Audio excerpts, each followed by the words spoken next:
या कार्यक्रमाचे प्रस्तुत करते ग्रीन हार्वेस्ट. ग्रीन हार्वेस्ट नैसर्गिक पेंडीयुक्त खत, नेचर केअरची युक्ती, रासायनिक खतांपासून मुक्ती.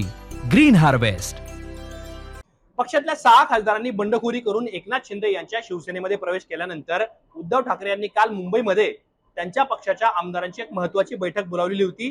ज्या बैठकीला त्यांच्याच पक्षाच्या 4 आमदारांनी दांडी मारली. ते गैरहजर का राहिले याबद्दल अनेक उलटसुलट चर्चा कालपासून राजकीय वर्तुळामध्ये सुरू होत्या.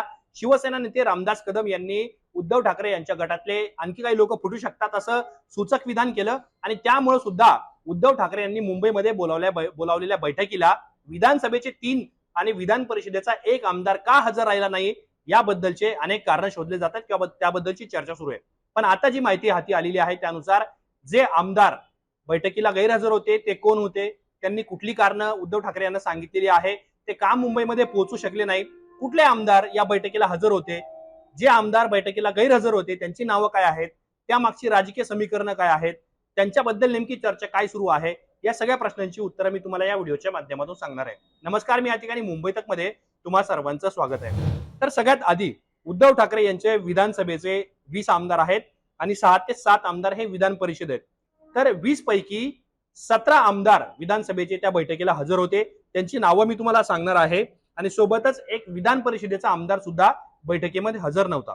आता जे 4 आमदार त्या बैठकीला हजर नव्हते त्यामधलं पहिलं आणि महत्वाचं नाव आहे राहुल पाटील यांचं. राहुल पाटील हे परभणी शहर विधानसभा मतदारसंघाचे आमदार आहेत आणि फुटीर खासदार संजय जाधव यांनी एकनाथ शिंदेच्या गटामध्ये प्रवेश केल्यामुळं राहुल पाटील यांची भूमिका काय असणार याकडे सर्वांचं लक्ष लागलेलं होतं.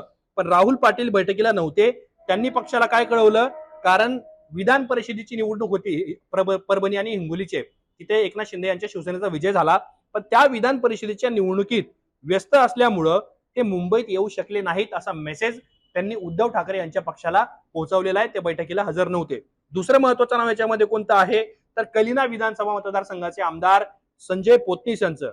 संजय पोतनीस हे सुद्धा बैठकीला हजर नव्हते. त्यांनी मुंबईच्या बाहेर असल्यामुळं बैठकीला वेळेवर येणं शक्य झालं नाही असा मेसेज किंवा असा संदेश त्यांच्या पक्षाला पाठवलेला आहे. तिसरं सगळ्यात चर्चित नाव जे आहे ते आहे संजय देरकर यांचं. ते वणी विधानसभा मतदारसंघाचे आमदार आहेत जे यवतमाळ जिल्ह्यामध्ये आहे. बैठकीबद्दल उशिरा समजलं, परिणामी मुंबईत ते पोहोचू शकले नाही असं सुद्धा त्यांच्याकडून सांगण्यात आले. अर्थात आता जर त्यांना बैठकीबद्दल वेळेत कळवण्यात आलं नाही तर ते यवतमाळ मधून मुंबईत कसे येतील हा सुद्धा महत्वाचा प्रश्न होता. पण खरंच त्यांना मेसेज पोहोचवण्यात आलेला नव्हता का, बैठक आयोजित करण्यात आलेली आहे असं त्यांना कळवण्यात आलेलं नव्हतं का उद्धव ठाकरे यांच्या पक्षाकडून, हा सुद्धा महत्वाचा मुद्दा आहे. पण ज्या पद्धतीने ते सांगतायत की मला समजलं नव्हतं किंवा मला कळवण्यात आलं नव्हतं किंवा उशिरा कळवलं गेलं असं त्यांचं म्हणजे महत्वाचं विधान, ते सुद्धा लक्षात घेणं गरजेचं आहे. चौथं आणि शेवटचं जे नाव आहे ते सुनील शिंदे यांचं. सुनील शिंदे हे ठाकरे कुटुंबियांचे अत्यंत निकटवर्तीय विश्वासू नेते मानले जातात. विधान परिषदेचे ते आमदार आहेत. ते वरईतून सुद्धा आमदार यापूर्वी राहिलेले आहे. आदित्य ठाकरे हे विधानसभेवरती गेल्यानंतर त्यांना विधान परिषदेची उमेदवारी देण्यात आलेली होती. आता ते मूळ गावी गेलेले होते, त्यांच्या घरी पूजा होती म्हणून ते मुंबईत येऊ शकले नाहीत असं त्यांनी त्यांच्या पक्षातल्या लोकांना सांगितलेलं आहे. आणि सोबतच 17 तासांपूर्वी सुनील शिंदे यांनी फेसबुकवर एक पोस्ट केलेली आहे आणि त्याच्यामध्ये त्यांनी स्पष्ट केलंय, माझ्या वैयक्तिक कामानिमित्त आज मी माझ्या गावी मुक्काम पोस्ट पेढांबे तालुका चिपळूण येथे असल्यामुळं पावसाळी अधिवेशनाच्या पहिल्या दिवशीच्या कामकाजात व बैठकीमध्ये मी उपस्थित राहू शकलो नाही. त्यामुळे माझ्या अनुपस्थितीविषयी माध्यमांमधून सुरू असलेल्या चर्चांना कुठलाही तथ्याधार नाहीये. पक्षप्रमुख आदरणीय उद्धव ठाकरे यांच्या मार्गदर्शनाखाली मी उद्यापासून पावसाळी अधिवेशनाच्या दैनंदिन कामकाजात नियमितपणे सहभागी होणार आहे. ही 17 तासांपूर्वीची त्यांची पोस्ट होती. म्हणजे ते आज विधानसभेच्या विधिमंडळाच्या कामकाजामध्ये म्हणजेच विधान परिषदेच्या कामकाजामध्ये ते सामील होतील असं त्यांनी स्पष्ट सांगितलंय. आता मी तुम्हाला 4 आमदारांची नावं सांगितली जे कालच्या बैठकीमध्ये हजर नव्हते. त्यांनी कुठली कारणं उद्धव ठाकरे यांच्या पक्षाला कळवली ते सुद्धा मी तुम्हाला सांगितलं. त्याच्यामध्ये परभणीचे राहुल पाटील आहेत, कलिनाचे संजय पोतनीस आहेत, वणीमधून संजय देरकर आहेत आणि विधान परिषदेचे सुनील शिंदे आहेत. त्यांची कारणं सुद्धा मी तुम्हाला सांगितली.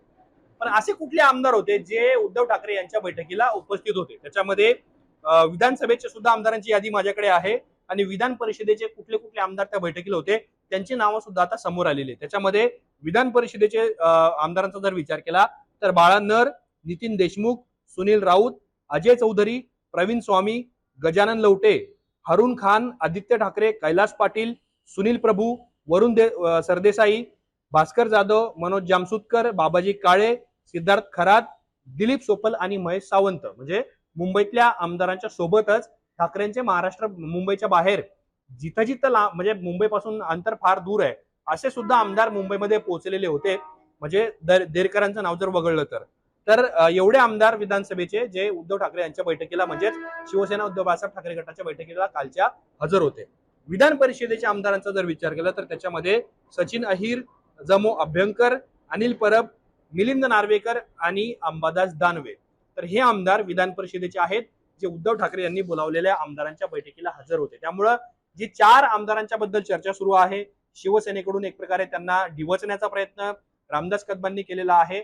त्यामुळं 4 आमदार का येऊ शकले नाहीत त्यांच्याबद्दलच्या ज्या चर्चा होत्या त्या चर्चा त्यांनी पक्षांना त्यांच्या पक्षाला जो मेसेज दिलेला आहे त्याची जी प्रामुख्याने अधिकृत कारण आहे ती सांगण्याचा आमचा हा तुम्हाला प्रयत्न होता. तुम्हाला या सगळ्या प्रकरणाबद्दल काय वाटतं? तुमची मतं आम्हाला कॉमेंट बॉक्समध्ये नक्की सांगा आणि असेच माहितीपूर्ण व्हिडिओ पाहण्यासाठी मुंबई तकच्या युट्यूब चॅनलला सबस्क्राईब करायला विसरू नका.